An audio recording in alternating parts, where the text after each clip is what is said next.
No, no, no. When Progressive Woodrow Wilson introduced the, and I would like to emphasize this for all of you who think that you're a progressive, when Woodrow Wilson introduced the progressive income tax in 1913, the 16th Amendment had to be passed because income taxes were unconstitutional. So how did reformers manage to get it passed? How did the progressives get the income tax passed? Who would do that? Well, they gave a couple of lies. They said taxes are going to be extremely low. Most will not pay any tax ever. The richest of the rich, the evil ones, will only pay 7% forever. The average American will only pay 1% forever. Yeah. Well, if forever meant about 6 years, he was right. By the end of his term, the lowest tax bracket was now paying 4%. And the highest tax bracket was now paying 73%. Ah, how sweet is that? President Harding, he was the one that replaced Wilson after everybody in America went, okay, all right, that was really bad. Maybe we should go in another direction. Well, Harding decided to listen to Mellon. And from 1921 to 1926, Congress worked to reduce the top tax rates. He eventually got this down to 25%. Not 7, but 25. See, progress. The result? Tax revenues from the wealthiest taxpayers tripled. And this is where progressives always get slippery, because they're like, well, you got to get that money from them. No, no. It's called the Laffer curve. The higher the income tax, the less you pay. It works the same way over and over again. So, tripled by cutting it. And also something else happened. The national debt dropped from $24 billion to $18 billion. Then Calvin Coolidge came in. I don't know a lot about Calvin Coolidge yet. I'm looking into him. He might be my favorite president so far. I like the guy. He assumed the presidency after Harding dropped dead, I think, of a heart attack. Well, he continued with a small government, lower tax strategy. He talked about not building up the weak by pulling down the strong, not being in a hurry to legislate new laws, and cutting the size of government. Coolidge and Harding decreased the real per capita federal expenditures, the size of the government, from $170 per year in 1920 to $70 in 1924. These policies, along with fostering the mentality of self-reliance, the opposite of what the progressives had been preaching in the previous 20 years, and the opposite of what progressives teach now. They're not saying be self-reliant. They're saying too big to fail. You can't make it without the government safety nets. Stand on your own 2 feet, America. What followed was arguably the most prosperous 8 years this country has ever seen. It changed the world. You probably heard a little term called the Roaring Twenties, right? How come we don't study that more? The progressive history books have done their best to hide the fact that a lot of it had to do with Mellon's tax policies, including the tax cuts for the wealthy and the reducing of the size of government. Progressives don't want you to know this, and I guarantee you the blogs are on fire right now. Oh, Glenn Beck's pushing for small government tax cuts. That caused the Great Depression. No, no, no. I'm actually going to go out on a little limb here and use common sense. The same things that caused the problems today were the root of the problem in 1929. History repeats itself. Greed, the Federal Reserve, the government making every single mistake they could possibly make and trying to bail everybody out. By the way, everybody always blames Herbert Hoover as a Republican. Look Herbert Hoover up. He was a progressive Republican. He was going in the opposite direction. He believed in growing the size of government. But that's for another show. What happened in 1921 when they cut taxes? See if this would affect you. Automobile production was up 191% for the decade.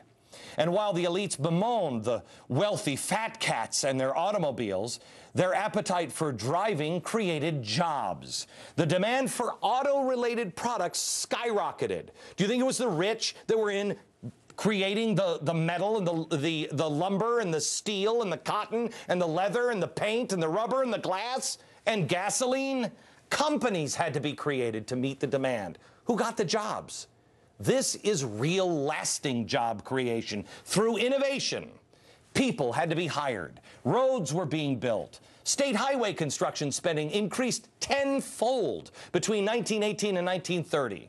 Did they fire all the cops and teachers? No, they didn't. They innovated their way. In 1920, there were only 5,800 people who had ever flown on an airplane. By 1930, it was 70 times that amount. RCA changed the world with the radio. Along with the radio came another invention or another idea, advertising. Now you could hear Babe Ruth hitting home runs anywhere in the country while someone was telling you about a product. Thomas Edison brought us movies in 1880s. You know when they really started to take off? In the 20s, the true modern era motion picture arrived. Cecil B. DeMille in The Ten Commandments. A whistling Mickey Mouse was introduced to America by Walt Disney in 1928. The first cartoon with synchronized sound. Conveniences like the telephones had been around forever, but in the 1920s they became less expensive and more commonplace. More Americans in the 1920s had irons and vacuums and washing machines and refrigerators. All of these new products meant there was a demand for something else, energy. America needed huge power plants. Do you think little spaceships came with workers and we hired space aliens to build them? All of this innovation and growth, to anyone else, does it sound like lasting job creation? Assuming the federal government doesn't come in and screw it up. They do it every time. Unlike the temporary jobs or the low-paying census jobs our government is creating right now, per capita income had increased 37% from 1921 to 1929. Got it? The average person's salary went up 37% in 8 years. People had the opportunity to save and invest like never before. They gained access to things for the first time in their life, little things we don't even think twice about, like the telephone or life insurance. America was coming into her own. And all of this success, all of the innovation, all of the prosperity, without punishing the rich or without being told what to create or how to create by a big government. And it absolutely baffled and scared the bat snot out of the progressives, especially that everyone benefited from the bottom up. Evidence? Leon Trotsky. Know this guy? Marxist revolutionary in the Soviet Union with Lenin. Love him, love the beard, looking good. He lived in New York City in 1917. He fought all his life for Marxism to help the working class. When he arrived in New York, here's what he said, quote, "We rented an apartment in a workers' district, an apartment at $18 a month that was equipped with all sorts of conveniences that we Europeans were not used to. Electric lights, gas cooking range, bath, a telephone, automatic service elevator, even a chute for the garbage. This was in the working class." I mean, what would Mr. Communism himself have said about New York a decade later? This was the condition for everybody under evil, evil capitalism. I can tell you what the intellectuals and the progressives said. When it was happening, when the Roaring '20s, F. Scott Fitzgerald said, Americans had engaged in the greatest, gaudiest spree in history. Really, F? What was the Great Gatsby all about? How materialistic and evil the average American had become? Did you read your own book? Was it the average American standing there at the edge of his dock gazing over the water in the twilight to see the light of his beloved Daisy? No. The fact was that the middle class was closing in on the upper class, and they didn't like it. Because of the policies of smaller government, decreasing government spending, and cutting taxes on the wealthy. It works, and it didn't sit well, and it still doesn't sit well with progressives. Well, America, you got a choice to make. We're in the same place in history today. You have a choice. Do we listen to the elites? Oh, yes, like the New York Times, who is now warning you of the danger of cutting spending and lowering taxes. That's nonsense.